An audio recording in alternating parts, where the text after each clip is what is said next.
ही लाभदायक है, क्योंकि जब तक हम सत्संग में जाते नहीं हैं, सत्संग श्रवण नहीं करते हैं, जब तक हमको किसी भी प्रकार का बोध नहीं होता। कारण है, ज्ञान भी तभी प्राप्त होता है जब किसी संत महापुरुषों के संगत में जाएंगे और उनके मुखवाक को श्रवण करेंगे, तब हमको जाकर के ज्ञान की प्राप्ति होती है। हालांकि हम रामायण के माध्यम से, गीता के माध्यम से, श्रीमद् भगवत महापुराण के माध्यम से, पुराणों के माध्यम से, शास्त्रों के माध्यम से हम ज्ञान को हासिल करते हैं। लेकिन तो यथार्थ ज्ञान जो है, तो श्री गुरुदेव भगवान की पावन कृपा से जो प्राप्त होता है, वो शास्त्र में नहीं है, वो शास्त्र में कहाँ है? वेद हमारा वेद है, हम वेदन के मान, जो कुछ हम करते हैं सो वेदन में है। शास्त्र तो केवल हमारा यही अनुमान, यही अर्थ करते हैं कि हमें उस मंजिल तक पहुंचाने की राह प्रकट कर देते हैं, मार्गदर्शन कर देते हैं कि जब किसी महापुरुष के पास जाओगे तभी इसका ज्ञान प्राप्त होगा। तो मार्गदर्शन, अगर उनको हम पढ़ लिख करके हम कंठस्थ कर लें और हम अपने आप को बहुत बड़ा ज्ञानी समझें, ऐसा नहीं है। वक्ता हो सकते हैं, विद्वान हो सकते हैं, लेकिन ज्ञान की पराकाष्ठा कुछ और ही है। क्योंकि ज्ञान प्राप्त हो जाने के बाद तो फिर उसको शेष कुछ करने की आवश्यकता ही नहीं पड़ती कि वो कुछ करे, कुछ करने की आवश्यकता ही नहीं पड़ती। और यूं आधुनिक ज्ञान तो बहुत है, लौकिकता के तौर पर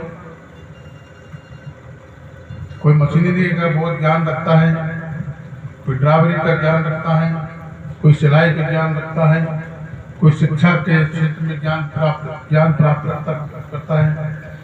इसी प्रकार अनन्य प्रकार से भौतिकता से है। लेकिन जो आत्मा को पवित्र करने वाला और आत्मा को मार्गदर्शन करने वाला, आत्मा का बोध कराने वाला ज्ञान कुछ विशेष ही है। वो केवल संतों के माध्यम से, संतों की कृपा से ही प्राप्त होता है। ऐसा ज्ञान हमें कहीं प्राप्त नहीं होगा। जब हम संतों के सानिध्य में चले जाते हैं, फिर हम उसी साहित्य में पढ़ते हैं, तो फिर ये सोचने लगते हैं कि तत्व कहाँ से आया, कहाँ से, ये पहले तो तारीख अभी कहाँ से आ गया। क्योंकि खोज करते हैं नहीं, तो उसमें बहुत कुछ प्राप्त होता है। तो बोध है, तो शास्त्र जो है हमारे मार्गदर्शक हैं और मार्गदर्शन करके गुरु तक पहुंचाने का प्रयास करते हैं। अब गुरु क्या है?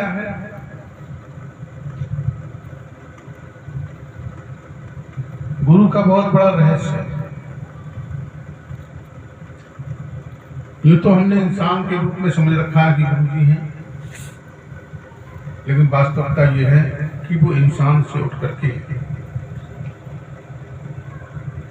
4 वेद, 6 शास्त्र, 18 पुराण,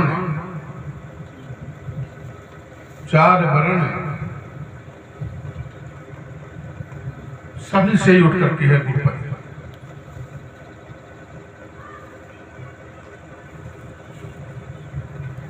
सबसे ऊपर उठ करके है।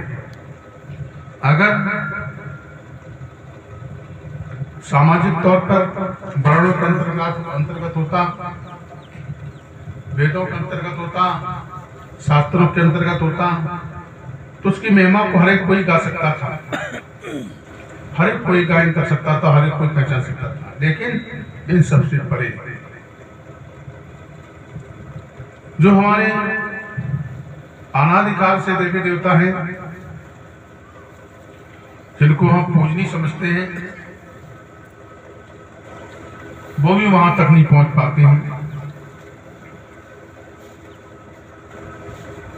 गुरु ब्रह्मा गुरु विष्णु गुरुदेव महेश्वरा, इनका भी साक्षात गुरु के द्वारा ही प्राप्त होता है। जब तक हम गुरु का सानिध्य नहीं पकड़ेंगे जब तक इनका साक्षात्कार प्राप्त नहीं होगा।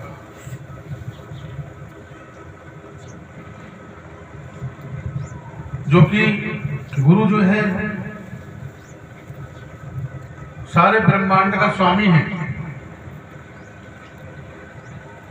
अखंड ब्रह्मांड उन सब का स्वामी है।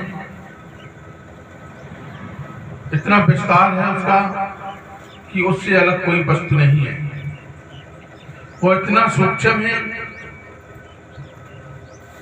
जो कि वो सभी के दिलों में रह सकता है। आपने सुना होगा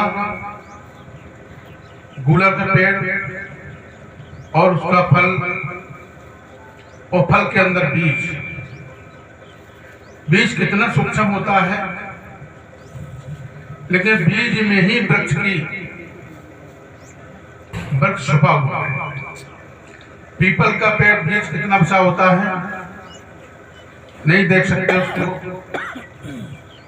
पीपल के बीज में वृक्ष को नहीं देख सकते, लेकिन उसके अंदर वृक्ष छुपा हुआ है। लेकिन उसी के अंदर वृक्ष छुपा हुआ है। और गूलर जैसा